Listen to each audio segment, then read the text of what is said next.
Hello and welcome. My name is Otto. I am a lawyer, I'm a critical thinker, I am a philosopher, I am an author, and I'm also in the scholarly world. Today I want to talk about the rising prices in the economy.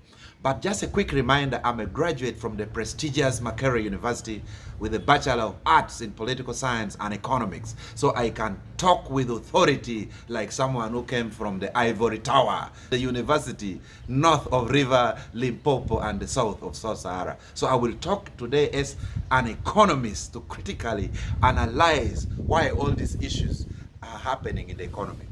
There has been price increases. Soap has increased from 4,000 to 8,000. Sugar used to be 3,000, it is gone to 6,000. Cooking oil, people are buying a liter at 8,000.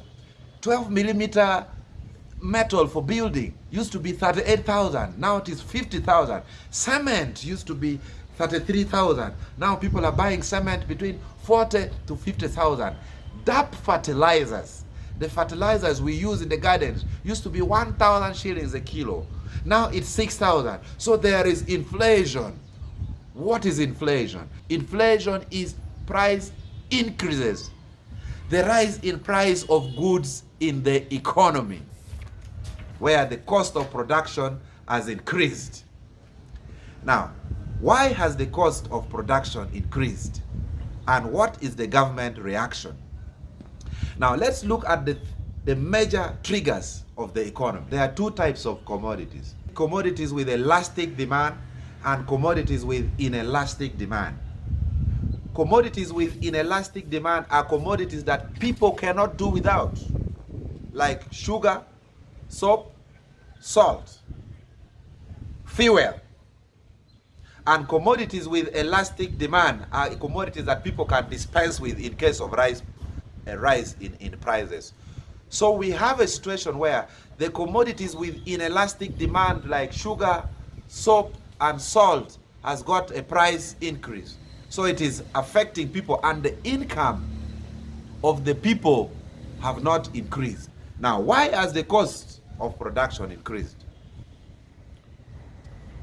One, the manufacturers claim the cost of material has increased because of the global shockwave. So the moment there is a slight increase in the price of fuel, it affects all the products in the economy, because every product is transported using fuel. We don't have rail transport.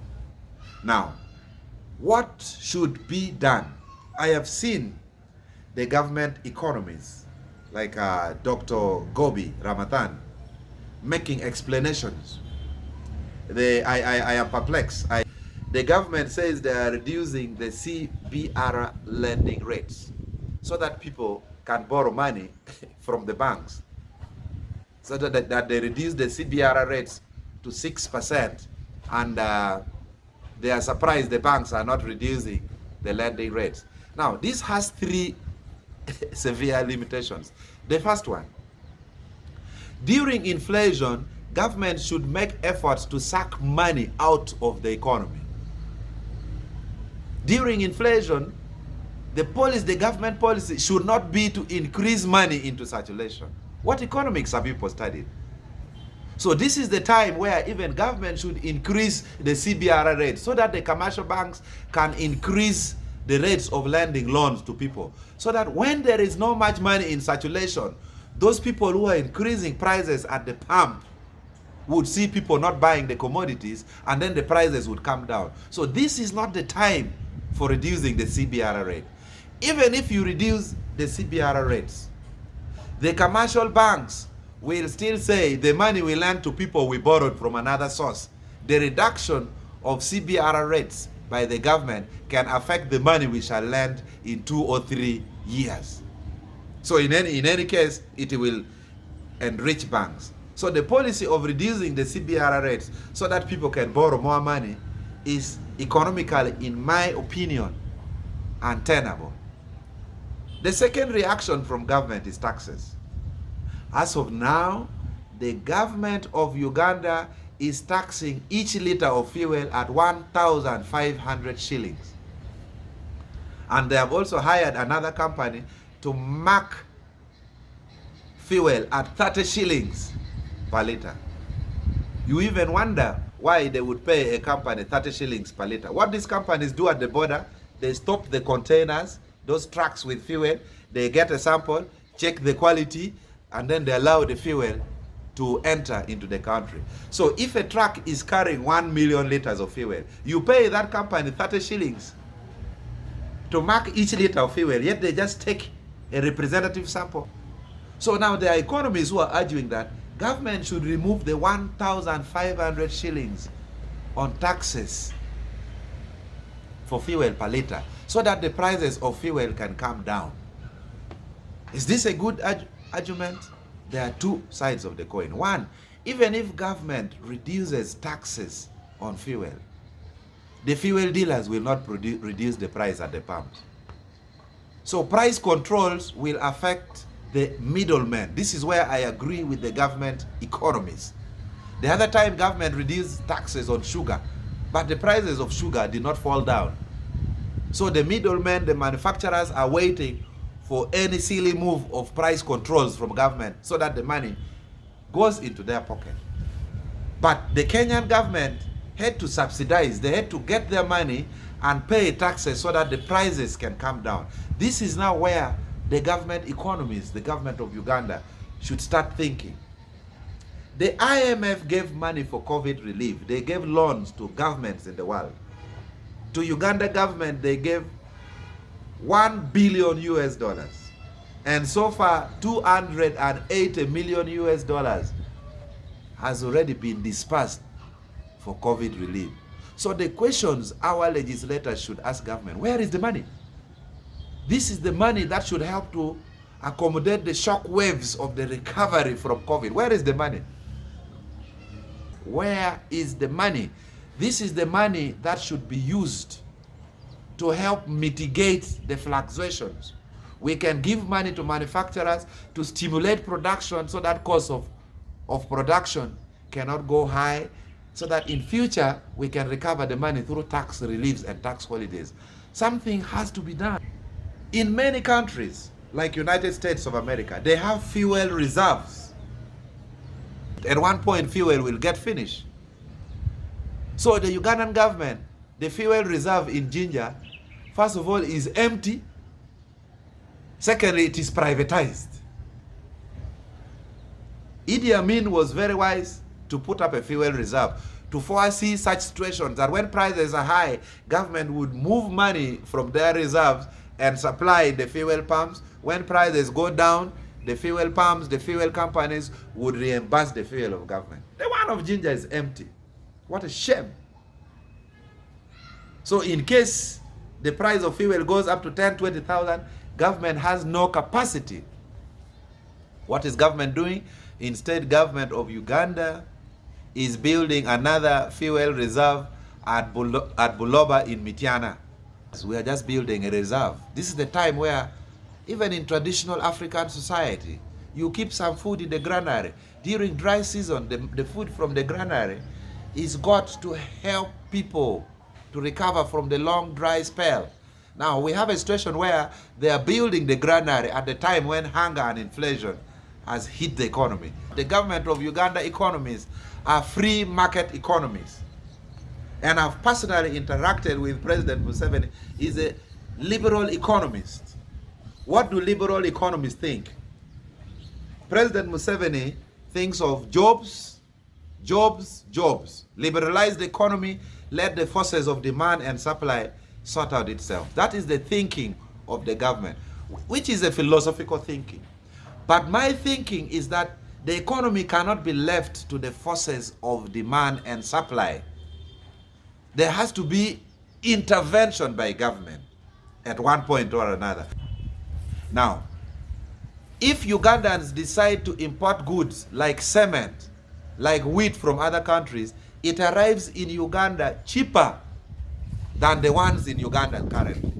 So there is a huge debate that Ministry of Finance should come out and open the borders and allow Ugandans to import cheaper products. If I'm to import a bag of cement now, it will be in Uganda at 35,000 shillings. So this part of the border is closed. How is it closed? Through huge taxes. They tax those commodities from other countries very expensively so that Ugandans cannot buy them. So why don't we open borders? Now the government economists argue that when they open borders, it will kill the local manufacturing industry. So there has to be an aspect of protectionism. They have to maintain those border controls. So which side of the argument should we take? Should we allow cheaper products to come into the country because people's salaries are not increasing and people can get cheaper commodities? Or should we have taxes and border control so that we don't kill the manufacturing industry? For me personally, as an economist, as a graduate from Makerere University, I would think leaving the country to the forces of demand and supply is reckless and irresponsible. Because the smaller people in the economy, those who earn 150,000, our maids who earn 80,000, they are greatly affected. But those who graze on taxpayers' money, they don't feel the shock wave of inflation. Of course, President Idi Amin attempted price control. He said this commodity should not be sold beyond this price. Even our Prime Minister went on a public function and said fuel owners should not sell fuel at more than 5,000 shillings. But if you go to the pump, you'll still find fuel being sold at 5,300 shillings. Price control failed during Idi Amin's time because a few people would hoard the commodities and then they sell it at leisure. But I think government should come out clearly to say, hey, a liter of fuel in the international market is this amount, 3,000 per liter. Our taxes are 1,500. We allow companies to make a profit of 1,000 or 2,000 per liter. Please don't sell fuel beyond this price. Price controls are even enforced in Europe. The government has to demobilize the currency. They may have to recall the 50,000 note. These are economic measures we use to fight inflation.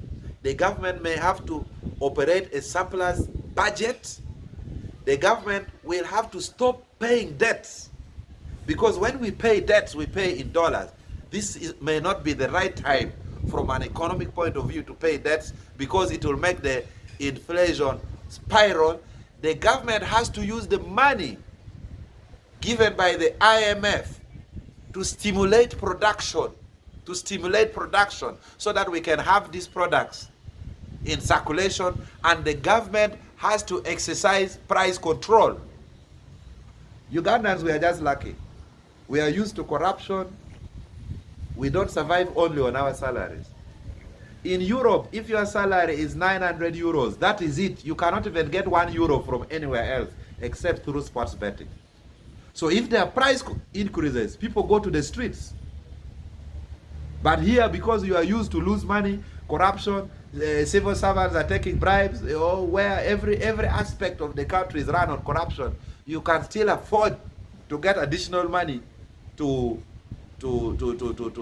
cater for these price changes. But the local man down there, they cannot afford it. So what is the way forward? In my opinion, there are short term, medium term, long term. In the short term, to anyone there, this is not the time for construction. Stop construction. Stop spending money on construction materials, cement, metals, iron sheet. This is not the time. Supposing the Third World War begins, what will your house help you with? So stop spending money on construction. This is a free advice from an economist, Hon.odonga. It's not the right time for construction. 2, Ugandans should avoid spending on ostentatious commodities. Perfumes, latest shoes, Nike, suits, things you don't need. Red label, black label, blue label, those are ostentatious commodities. Income should be focused on things that are important, because the world this is the 56th day with the war in Ukraine, and yesterday Russia gave an ultimatum that it tested one of the intercontinental ballistic missiles. So this is the time to lie low. This is not the time to blame Uganda government. The government cannot do anything. I will enumerate shortly some of the few measures that the government can do. In the long term and medium term, this is what should be done. Tourism. We must do everything it takes to attract dollars into Uganda. Dollars have to flow into the economy. This is where Rwanda government has excelled. We need to invest in tourism. I live in Europe. You don't see any sign of Uganda tourism board. Nothing. When you tell people you are from Uganda, they even don't have an idea. Some think Uganda is Gambia. But when you say Sudan, Congo, then they understand. Kenya Airways, then we say we are around there. No one knows about Uganda. The only single person who has marketed Uganda more than anyone else is President Idi Amin. When you say Uganda, they say, oh, Idi Amin. So there has to be a deliberate marketing of Uganda in the countries of Europe so that tourists can come into Uganda and bring revenue and bring dollars and bring euros. Dollars are scarce in Uganda. That is why $1 is 3,800 shillings. They are scarce. It's difficult to find dollars. So tourism. Number two, boo-boo. What has happened to buy Uganda, build Uganda? We need to consume Ugandan products. We need to invest in manufacturing Ugandan goods so that the dollar we have does not go to other countries. Now look, you need a car, you pay in dollars. You need fuel, you pay in dollars. You need clothes, you pay in dollars. You need shoes, you pay in dollars. You need needles, you pay in dollars. We need a deliberate import substitution strategy. This $1 million given to Uganda by International Monetary Fund should be used to stimulate local production, not to be eaten in useless workshops and seminars. But 35 years in power, we need to see Ugandan vehicles. We need to manufacture needles. We need to start making shoes. The moment we have import substitution, then we increase taxes on imported products so that the dollar can be in abundance in the Ugandan economy.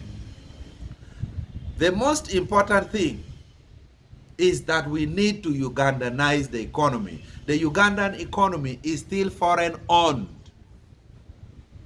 The Ugandan economy is still foreign owned. This is a long-term measure. MTN,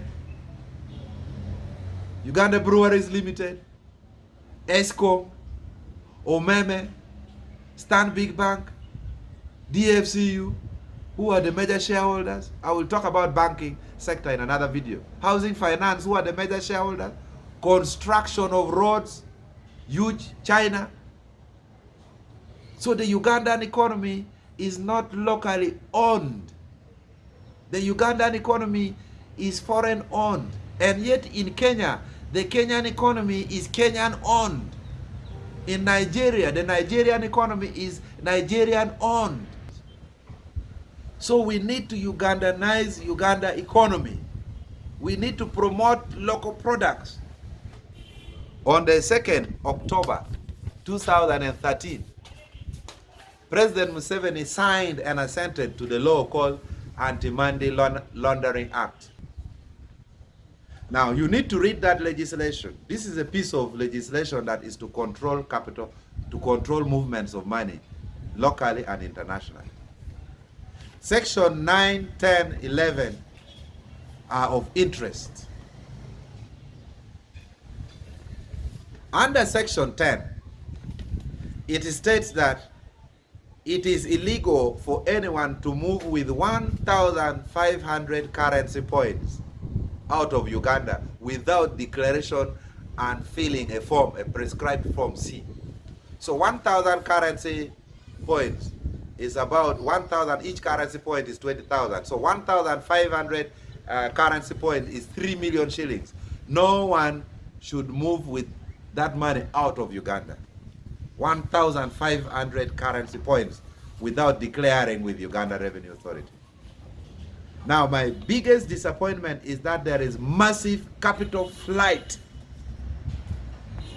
Dollars leaves Uganda easily. If you go anywhere in the world and tell people you are from Uganda, they will say, oh, give me your phone number. I want to come to Uganda. Why? Because in Uganda, you come and make money. When you make money, you carry the money like cargo and take it back to your country. Let me give you an example of 4 countries. In China, you cannot carry more than $5,000 out of the country. The Chinese are here in Uganda. You know how much they take to their country. You will be arrested. If you want to carry $5,100, you have to declare with customs. When you go to customs, you will have to prove you brought that money into China. So you don't milk the cow without feeding it. That's in China. In India, same.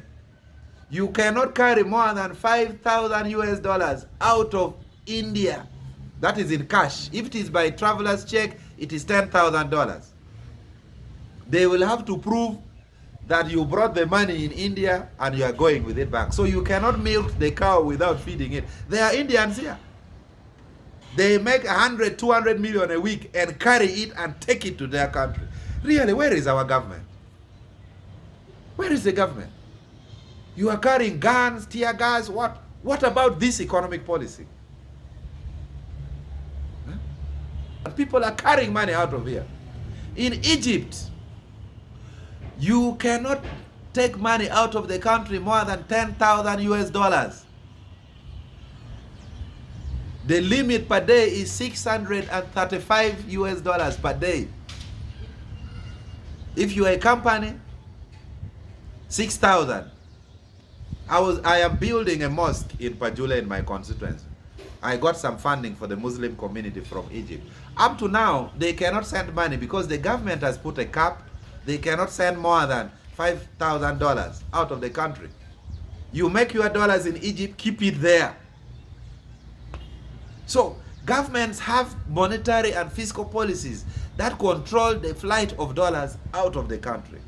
Even in Iceland. In Iceland in the year 2018, the foreign investors came and invested in Iceland. They made kronas. Their currency is called kronas. When they wanted to take the money to their country, the government refused. That this money is not leaving the country. The investors protested. And what did the government do? The government said, okay, we are buying your dollars. We are buying your kronas. We are buying it at 20% less at a discounted rate. And they had no option because the money will not leave the country. So what has become of Uganda government? People just come and carry money like that in Uganda. So why is Uganda an open economy?